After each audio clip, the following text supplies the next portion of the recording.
Veja como que o Quando aborto está coloca em legalizado. risco a vida da mãe, Não. né? Coisa do tipo. Desde a aprovação da lei do minuto seguinte da presidente Dilma, a lei do minuto seguinte estabelece assim. Uma menina de 19 anos, ela teve relações sexuais desejadas e consensuais. Ela quis ter relação com namorado, que seja. E percebe que está grávida. Segundo a lei do minuto seguinte, ela pode chegar ao hospital público que realiza abortamentos e dizer o seguinte: eu fui estuprada. A lei do minuto seguinte diz que, em caso de alegado estupro, tem que ser realizado o procedimento de abortamento imediato, sem necessidade de boletim de ocorrência ou prova material qualquer de que houve de fato um estupro. Então, hoje, qualquer mulher pode chegar num hospital que realiza abortamento. Foi estuprada. Se falar que foi estuprada.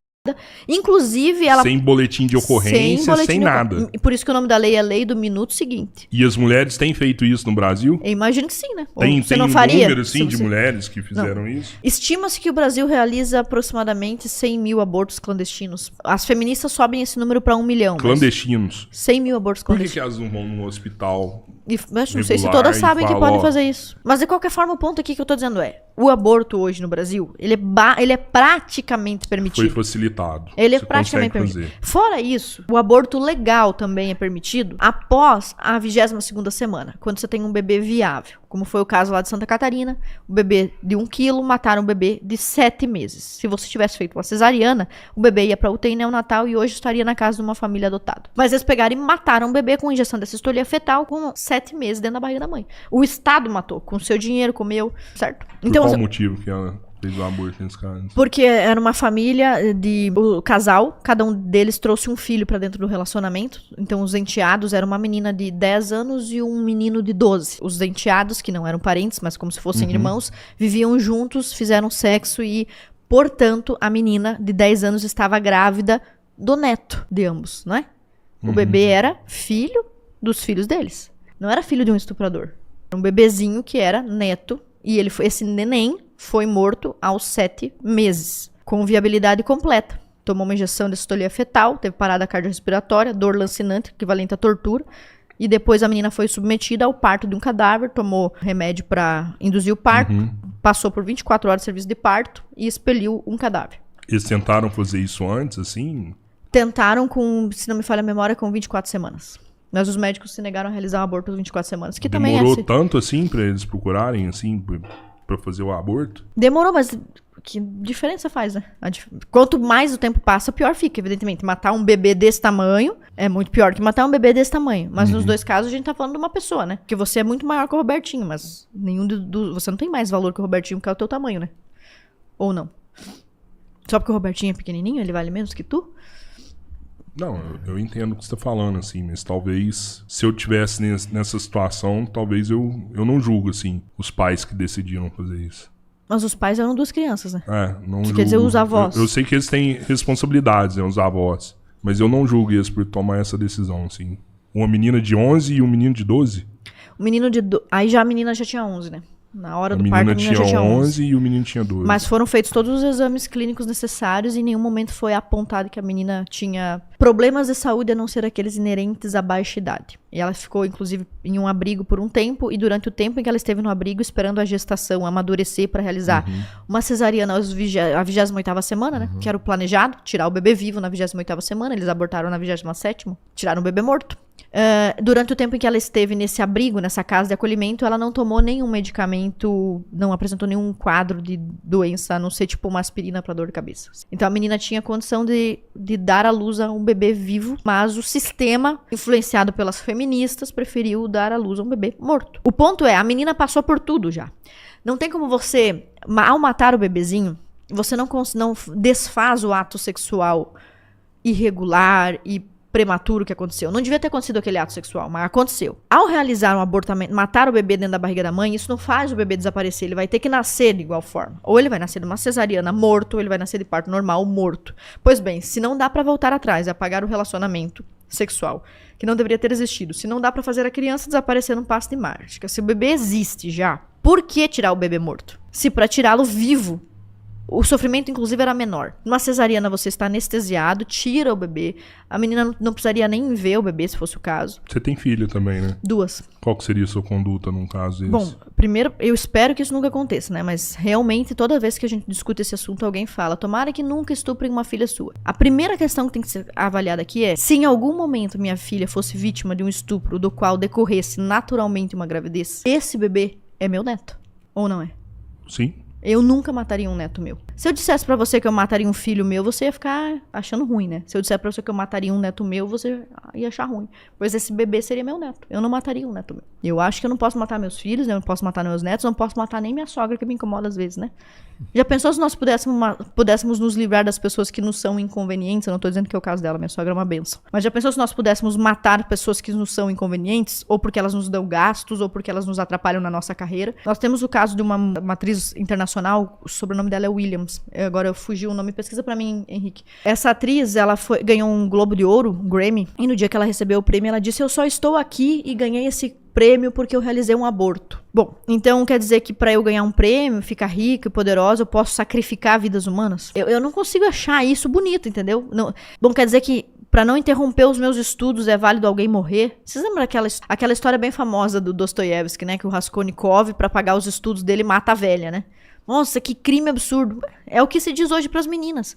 Uma gravidez precoce, uma gravidez indesejável vai atrapalhar sua carreira, vai atrapalhar seus estudos. Então mata o bebê. Eu não consigo achar isso normal. Aliás, isso que as feministas chamam de evolução.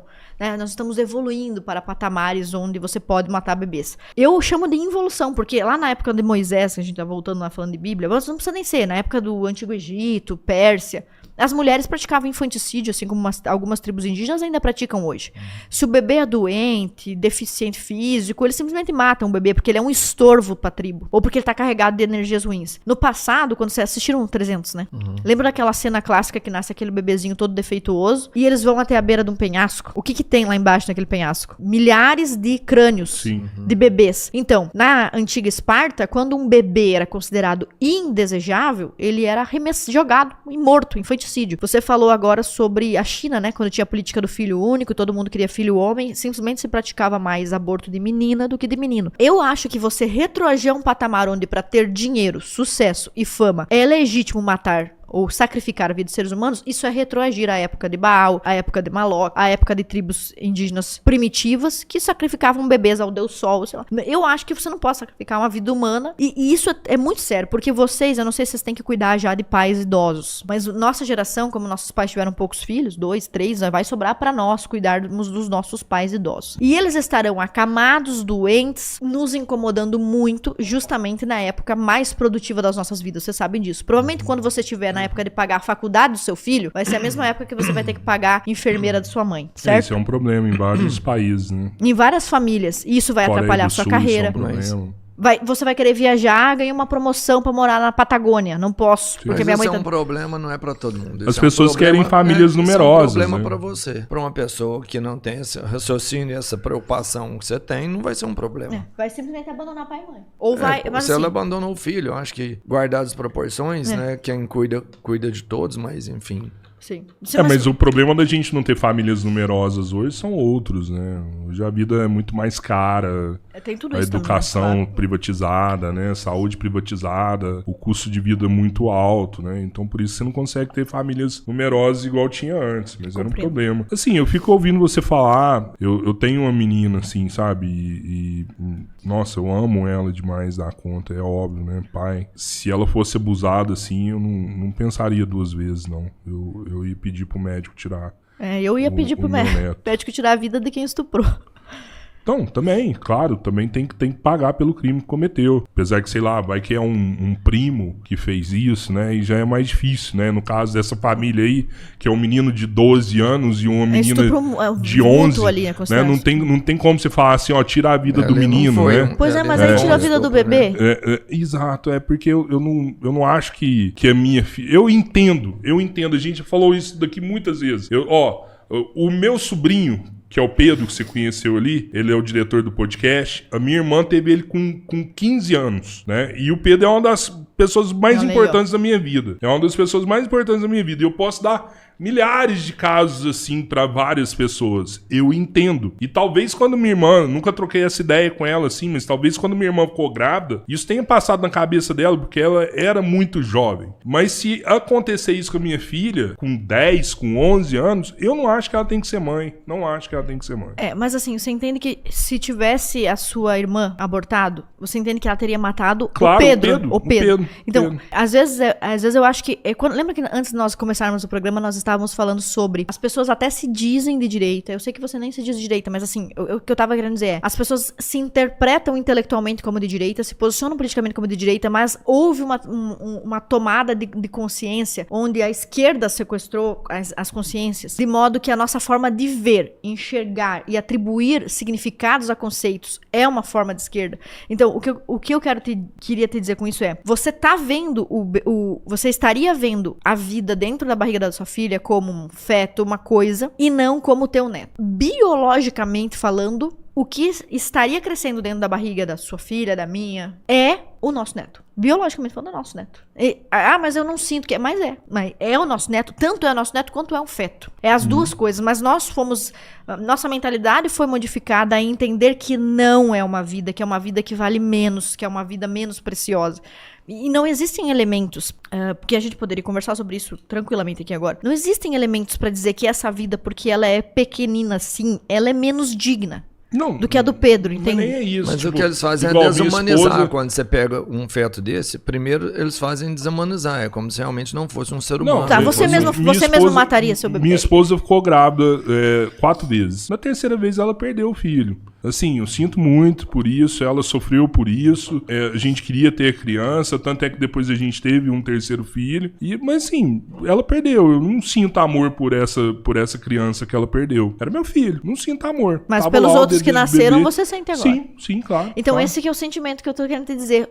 O teu neto nascesse, você sentiria amor por ele. Mas não nasceu. Mas se ele chegasse a nascer... Pois acontecer. Se ele chegasse... Mas aí que tá, você não evitou, você pagou pra alguém fazer o serviço sujo por você, ou você seria capaz de fazer você mesmo? Não, porque eu não sei. Se soubesse, faria? Apesar que eu conheço pessoas que aprenderam a fazer e fizeram depois. Acho que daria pra fazer, mas como tem o meio mais seguro de fazer e é legalmente possível, eu contrataria o médico pra fazer. E o médico faria. Bom, eu não consigo concordar. Eu acho que não pode.